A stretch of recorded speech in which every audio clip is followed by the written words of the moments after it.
You're watching South Asia Newsline, and here are the top stories we're tracking for you on Monday, the 3rd of July.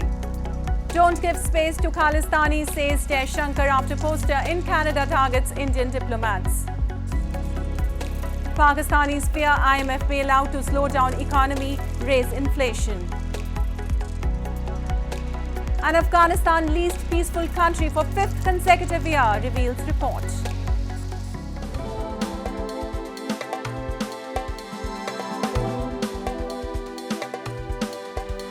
And now for all the details. After threats were issued to Indian diplomats in Canada over the death of Khalistani leader Hardeep Singh Nijjar, India's Foreign Minister S. Jaishankar on Monday warned partner countries that giving space to Khalistan sympathizers can affect bilateral ties with India.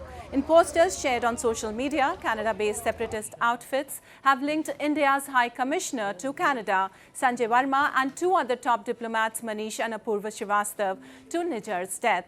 Reacting sharply to the posters, Jaishankar said India will take up the issue with its counterpart in Canada. India has also expressed concerns about an upcoming Khalistan rally in Canada on 8th of July. Jaishankar said radical extremist ideologies aren't good for the partner countries or India. मैं इतना ही कहूँगा और मैं पहले भी कह चुका हूँ कि हम हमारे जो पार्टनर देश जो हैं जैसे कनाडा है, अमेरिका है, यूके है, ऑस्ट्रेलिया है, जहां कभी-कभी खालिस्तानी एक्टिविटीज़ होती हैं, हमने उनको रिक्वेस्ट की है कि वो उनको खालिस्तानियों को स्पेस न दें, क्योंकि उनकी सोच जो है ये रैडिकल एक्सट्रीमिस्ट विचारधारा जो है वो ना हमारे लिए अच्छा है, ना उनके लिए है, ना हमारे रिश्तों के लिए है. Well, India's Supreme Court on Monday sought a status report from the government in Manipur state explaining the ground situation in the violence-hit region. The top court also directed the state to update the position regarding rehabilitation camps, recovery of arms and law and order situation before the next hearing scheduled for 10th of July. The direction comes after an NGO in a plea sought protection for tribal Kuki community by the Indian Armed Forces, claiming the situation has worsened in Manipur. The state government has, however, claimed the situation is improving gradually. So far, at least 80 people have been killed and more than 40,000 displaced since clashes broke out in May between ethnic Metis and tribal communities. And moving on, people across Pakistan have expressed dissatisfaction over the $3 billion IMF package secured recently, as they fear it will further slow down economic growth and increase inflation. A report. As Pakistan secured $3 billion IMF bailout last Friday, citizens have expressed dissatisfaction and fear it will further slow down economic growth and generate unemployment. The deal, subject to approval by the IMF board by mid-July, offers some temporary respite. But the country is likely to see further rise in petroleum levy and rate hikes by the central bank, with the IMF asking it to be proactive in curbing inflation, which particularly affects the most vulnerable. जो अपना मुआहदा हुआ है IMF से, इससे जो है मुल्क के अंदर महंगाई बढ़ेगी और बेरोजगारी की ये शरह वो बढ़ेगी. उसकी वजह सबसे बड़ी ये है कि क्योंकि ये पेट्रोल महंगा होगा तो ट्रांसपोर्टेशन महंगी होगी. जिसी जगह से ये पेट्रोल महंगा होगा या बिजली महंगी होगी तो चीज़ों की कॉस्ट जो है वो डबल हो जाएगी. जब डबल होगी तो उससे जाके लोगों की खरीदो फरोख्त नहीं होगी और जिससे जो है सबसे ज़्यादा जो प्रॉब्लम क्रिएट होगा वो महंगाई पर होगा और आम आदमी पर होगा. A string of painful policy and fiscal adjustments Islamabad made to secure the IMF loan had fueled record inflation in May. Pakistan still needs $22 billion to fund its external payment obligations in the financial year 2024. Afghanistan has been ranked the least peaceful country in the world for the 5th consecutive year in a report released by Sydney-based Institute for Economics and Peace. The report stresses the security situation in Afghanistan remains uncertain, with an escalation in conflict between Islamic State and the Taliban remaining a strong possibility. Taliban spokesman Zabiullah Mujahid, however, denied the claims. Mujahid said that terrorist incidents have reduced by over 99% in comparison to what is stated in the report. Since seizing power in 2021, the Taliban has spent 1.5 years setting up a civilian administration and a national military out of an insurgent force that fought a 20-year war against foreign forces and the previous US-backed Afghan government.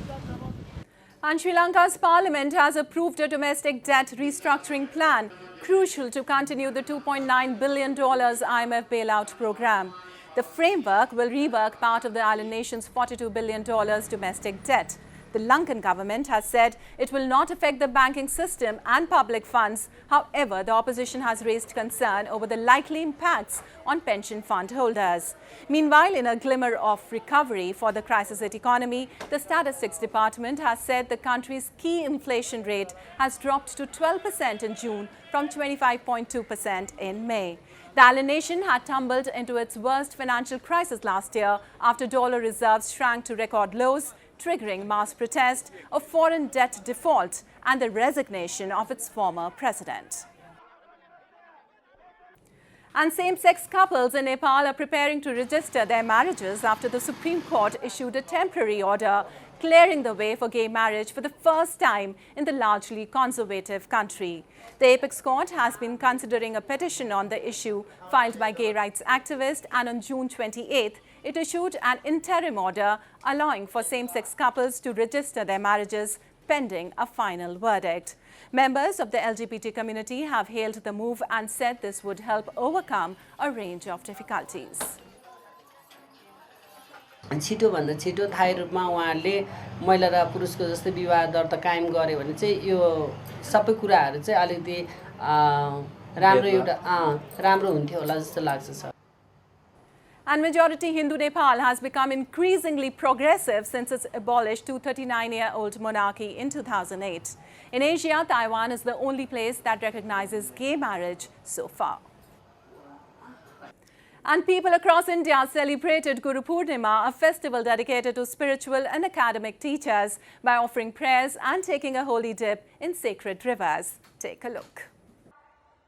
People across India thronged temples and took holy dips in sacred rivers on Monday to mark Guru Purnima, a festival dedicated to spiritual and academic teachers celebrated on the full moon day of the month of Ashar. The festival is traditionally celebrated by Hindus, Jains and Buddhists who pay their respects to their teachers and express their gratitude. It is believed Guru holds an exalted position even higher than that of the god, and one's Guru is the only person who can guide them on the path towards moksha or emancipation. आज भारत के लोग जो हैं हिंदू संप्रदाय के लोग और जिस परंपरा में अपने गुरु बनाए हैं सबकी पूजा करते हैं, उनको भगवान मान करके, और जो पूजा करते हैं उनको गुरु की विशेष कृपा होती है.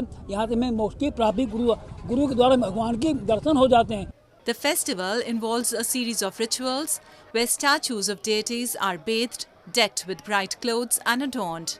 It is part of an age-old tradition celebrated on the birth anniversary of the ancient Hindu sage Vyas, who is said to have compiled the Mahabharata epic. Well, that's all in tonight's edition. We'll see you same time tomorrow.